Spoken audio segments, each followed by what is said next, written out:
La dernière fois, on a commencé les opérations de base de piquage. D'accord? On a commencé par le surfilage. D'accord? Rempliage.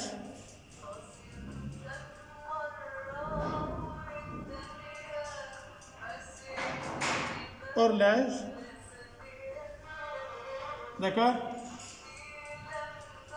Donc, les opérations de base de piquage avec lesquelles on a commencé sont des opérations exécutées sur un seul élément. D'accord? Sur une seule pièce. Donc, ça, par exemple, le surfilage, on a dit que le surfilage, le chemin de couture fait le V en coupe, le symbole il est comme ça. D'accord? Ça, c'est le symbole de surfilage. Toujours vous indiquez l'endroit. Le rempliage, on peut le faire de deux manières différentes. On peut le faire comme ça. Ou bien,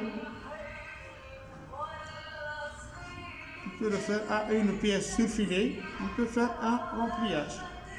Parfois, on peut l'appeler horlage. On a exécuté l'horlage de deux manières différentes. On a exécuté l'ourlet double comme ça. Piqûre avec une aiguille. Ou bien ourlet double avec deux aiguilles, ou bien ourlet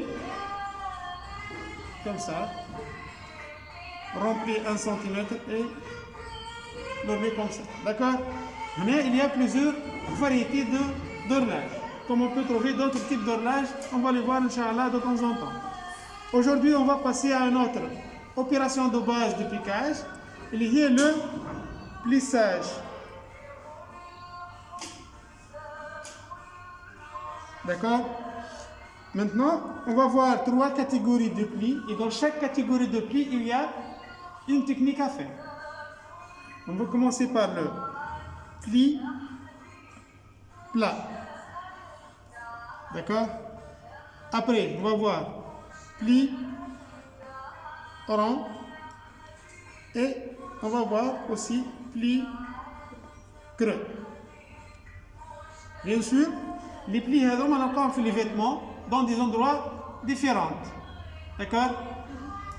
Les plis plats, on peut le trouver par exemple dans un jupe plissé, par exemple, toute la jupe est plissée. Le pli rond, on peut trouver par exemple dans une chemise homme au niveau du milieu dos, comme on peut le trouver par exemple dans jupe. Donc, on peut trouver dans plusieurs types d'endroits, les vêtements hommes et femmes, ainsi que les plis creux. On va voir après la différence entre plis creux et plis rond. Il n'y a pas une grande différence, sauf que il faut faire attention, lorsque vous trouverez dans le cahier de charge qu'il y a un pli rond ou bien un pli creux, il faut faire attention comment vous devez le confectionner. D'accord? Maintenant, on va passer au pli plat. Donc, je vais vous montrer deux catégories de plis plats. Voilà, ici, vous avez ici un morceau du tube. Vous avez plusieurs plis. Voilà pourquoi il est cranté de deux côtés, pour faire des entraînements. On peut faire le plissage ici seulement pour faire l'entraînement. Voilà, ici, avec 3 crans, on peut réaliser un pli plat. Comment on peut commencer? Bon, bien sûr, nous devons indiquer l'endroit de la matière. Regardez ici, ça c'est le premier cran. Vous avez 3 crans, vous devez superposer comme ça. Donc, avec 4 crans, on peut réaliser un pli plat. Avec 4 crans, on peut réaliser un pli plat. Comment faire? Il faut faire attention, s'il vous plaît. Comment faire? Vous avez le 2 plis au milieu. Vous devez le superposer comme ça. D'accord? De telle sorte que les crans soient superposés l'un sur l'autre. D'accord? Maintenant, qu'est-ce qu'on va faire? Ça, on l'appelle pli plat glacé. On va faire une couture de maintien. D'accord? Après, ça sera caché. Donc, on l'appelle. Donc, voilà, à la fois. Toujours faire attention, s'il vous plaît. Il faut bien superposer la matière. Il faut qu'elle soit bien bord à bord. Il faut maintenir le supérieur et l'inférieur de votre pli. Voilà. La couture du maintien, il ne faut pas qu'elle dépasse 3-4 mm. Regardez, en même temps, lorsque vous êtes dans ce stade-là, donc vous pouvez aussi réaliser un autre pli plat, comme ça. C'est clair? C'est clair? Regardez, 1, 2, 3 et 4.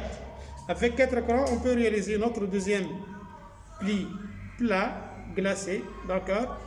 C'est clair ici? Donc, levez le plus précieux. Bon, si vous voulez couper le fil ou bien vous voulez continuer à la fois. Donc, regardez ici.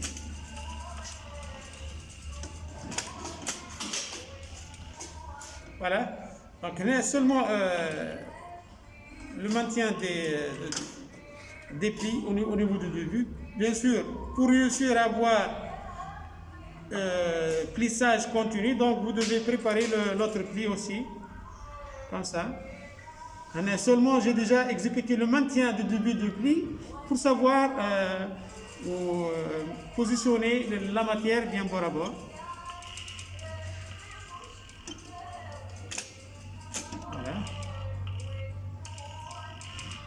S'il vous plaît, il faut faire attention, toujours, lorsque vous faites le crantage, il ne faut pas dépasser le 4 mm. Regardez ici, par exemple, un défaut. Le dépassement ici, presque 8 mm. Supposons que notre valeur de couture, supposons on a une pièce plissée, et on va faire après une petite pièce assemblée avec cette découpe, bien sûr. Lorsqu'on va faire la valeur de couture, par exemple, 5 mm, voilà le défaut, ça sera l'ouverture de la matière. Donc, pourquoi j'insiste sur la valeur de crantage, il ne faut pas dépasser le 4 mm. D'accord? On les appelle des crans rentrants. D'accord? On appelle les crans rentrants.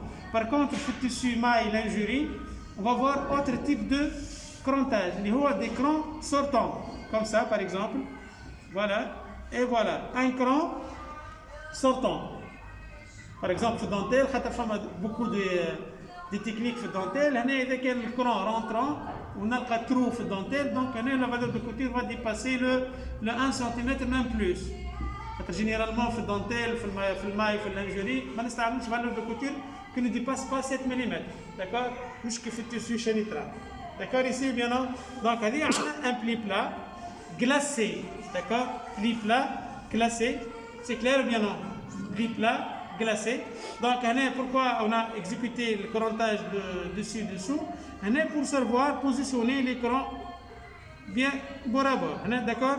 Il vous reste seulement un simple repassage. On l'appelle pli plat. S'il vous plaît, pour faire sortir le chemin de couture, si on va faire exécuter un coupe-section, si vous regardez bien au bord, la représentation elle est obtenue comme ça. C'est clair? Si je veux exécuter comme une série de plis, donc je peux faire la continuité. Mais par exemple, qui a une coupe-section à la pli, voilà, quand il y a une coupe-section, toujours on fait une coupe-section orthogonale par rapport à la couture. Donc, on a une aiguille apparente, qui a une coupe-section sur le pli plat glacé, on a une aiguille apparente. Maintenant, on va passer à notre type de pli, le même, mais on l'appelle pli plat assemblé. D'accord?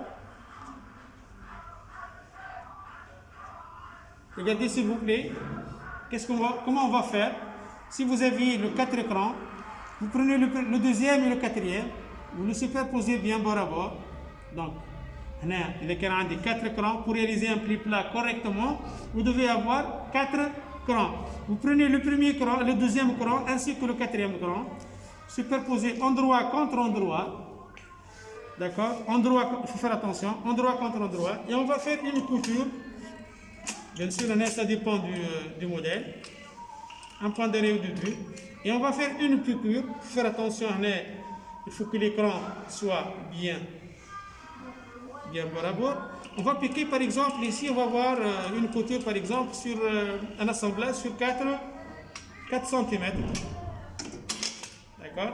On a l'assemblage de taille sur 4 cm. Il faut que la couture soit parallèle au bord. D'accord? Et après, regardez comme ça. Comment on va faire? Et voilà, notre pli. On peut le faire coucher vers moi-même ou bien vers l'autre côté. On peut faire pli plat comme ça. Ça, c'est pli plat assemblé.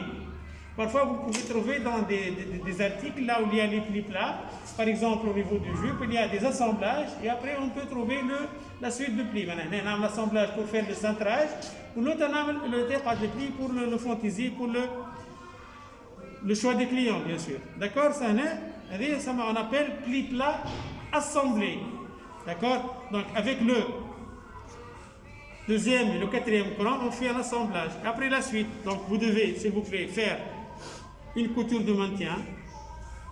Et après, vous devez passer, donc, le deuxième et le quatrième, kif de même. Je dois faire l'assemblage. Donc, toujours, s'il vous plaît, vous devez faire le contrôle et platitude de la matière. Donc, si je suis, par exemple, dans mon cahier de charge, l'assemblage est 15 cm, je dois respecter mon cahier de charge. Voilà. Voilà, ici, j'ai déjà obtenu 2 plis plats. Voilà. C'est clair? C'est clair, donc 2 plis plats. Donc, il vous reste seulement pour faire le repassage. Ainsi que vous devez faire le glaçage. Il ne faut pas que le haut de pli reste lâché. Il faut faire un glaçage. C'est une couture de maintien, c'est une couture facultative. Bien sûr, pour un débutant, il faut faire le glaçage pour réussir à avoir un grade de qualité. D'accord? Voilà. Donc, j'ai déjà obtenu 2 plis plats assemblés. Lorsque je devais faire une coupe-section, par exemple, ou bien donc le chemin de couture est différent par rapport au pli plat glacé. Ça, c'est pli plat glacé. Ça, c'est pli plat assemblé. Donc, des plis plats glacés. On a des plis plats assemblés. D'accord? S'il vous plaît, le chemin de couture est un pli plat glacé. Donc, comme ça. Par contre, c'est l'endroit. Par contre, ici, je dois ajouter l'aiguille d'assemblage, la couture, elle est comme ça. Donc, la couture, elle est cachée. Est-ce que je vois une couture sur l'endroit? Est-ce qu'il y a une couture sur l'endroit? Ça, c'est l'endroit. Y a-t-il une couture?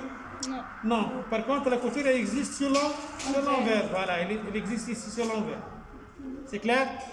C'est clair ou non? Donc maintenant, qu'est-ce que vous devez faire? Vous êtes appelé à réaliser 2 plis plats, wahda glacé seulement, ou l'autre assemblé. D'accord? Et après, on va passer, Inch'Allah, à autre stade de plis. Vas-y.